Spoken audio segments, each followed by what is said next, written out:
নমস্কার দর্শকবৃন্দ।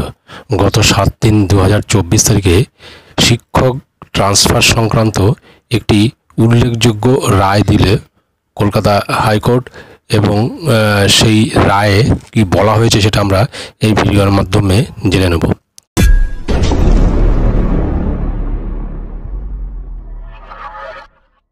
তো স্ক্রিনে আপনারা দেখতে পাচ্ছেন সেই রায়, যেখানে বলা হয়েছে যে Soumendranath Das versus the state of West Bengal and others.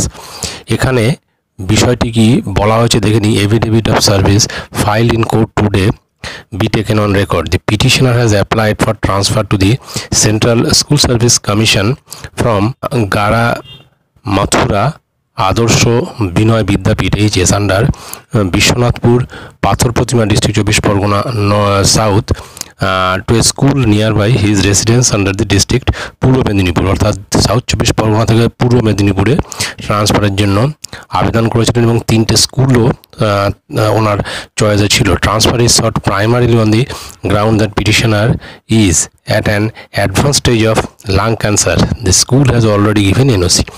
তো এখানে ওনার সেই শিক্ষক মহাশয়ের লাংস ক্যান্সার ছিল এবং সেই জন্য তিনি অ্যাপ্লাই করেছিলেন বাড়ির কাছাকাছি বদলির জন্য এবং এনওসিও তিনি পেয়ে যান স্কুলের তরফ থেকে। The district inspector of school AC South 24 Pargana shall obtain a medical opinion as regards the condition of the petitioner from CMOH South 24 Pargana, অর্থাৎ DI CMOH সাউথ 24 পরগনার থেকে একটা রিপোর্ট আনতে বলেন তাকে। তারপর যেটা রয়েছে, if the opinion confirms the allotment of the petitioner and its stage, the district inspector of school South 24 Pargana shall forward his comments or recommendations along with opinion of CMOH South 24 Pargana to the Central School Service Commission. অর্থাৎ পরিষ্কার বোঝা গেল DI এর তরফ থেকে recommendation করা হয়েছিল central school service কমিশনের কাছে যে ওনাকে ট্রান্সফার দিয়ে দেওয়ার জন্য। তারপরে যেটা রয়েছে, দি কমিশন শ্যাল আপন its own satisfaction take an appropriate decision to facilitate the petitioner in any of the chosen school or any schools nearby the petitioner's residence sought to availability of vacancy. তারপর রয়েছে, দি aforesaid process shall be undertaken by the authority concerned offline within a period of 1 month from the date. For the aforesaid purpose, the petitioner shall furnish all his medical documents on the CMOH South 24 Pargana.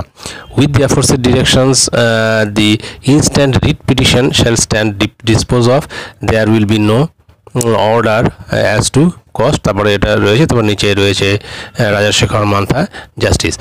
অর্থাৎ এখানে পরিষ্কার যেটা বোঝা গেল যে cancer আক্রান্ত শিক্ষকের transfer আবেদনে সারা সিঙ্গেল বেঞ্চ সারা দিয়েছিল এবং পোর্টাল বন্ধ থাকার কারণে মেডিকেল গ্রাউন্ডে ট্রান্সফারের অ্যাপ্লিকেশন করেন সেই শিক্ষক, কিন্তু তার কোনো সুরাহা না হয় আদালতের দ্বারস্থ হন আবেদনকারী। আদালত স্কুল সার্ভিস কমিশনকে নির্দেশ দিলেন যে 1 মাসের মধ্যে অফলাইন ট্রান্সফার প্রক্রিয়া সম্পূর্ণ করে শিক্ষককে বাড়ির কাছাকাছি যে কোনো একটা স্কুলে, বিশেষত শিক্ষকের যে 3টে পছন্দের স্কুল ছিল তার যে কোনো একটি স্কুলে তাকে ট্রান্সফারের জন্য বিবেচনা করতে হবে এবং ডিআই মারফত CMOH এর মাধ্যমে মেডিকেল ভেরিফিকেশন সম্পূর্ণ করতে হবে, যেখানে শিক্ষক নিজের সম্পূর্ণ মেডিকেল ডকুমেন্টস জমা করতে পারবেন। যে ক্যান্সার আক্রান্ত সেই শিক্ষকের যে আবেদন করেছিলেন সেটাকে কিন্তু যেহেতু যখন অনলাইন পোর্টালটা বন্ধ আছে সেই জন্য কিন্তু তাকে ডিলে করা হচ্ছিল, তার ট্রান্সফারটা হচ্ছিল না এবং তিনি আদালতের দ্বারস্থ হওয়াতে কিন্তু সেখান থেকে 1 মাসের মধ্যে তাকে ট্রান্সফার চালু করার জন্য ব্যবস্থা করতে বলা হচ্ছে এবং যেহেতু অনলাইন যেহেতু এখন হচ্ছে না ট্রান্সফার, সেই জন্য তাকে কিন্তু অফলাইনে ট্রান্সফারের ব্যবস্থা করতে কিন্তু আদালত থেকে নির্দেশ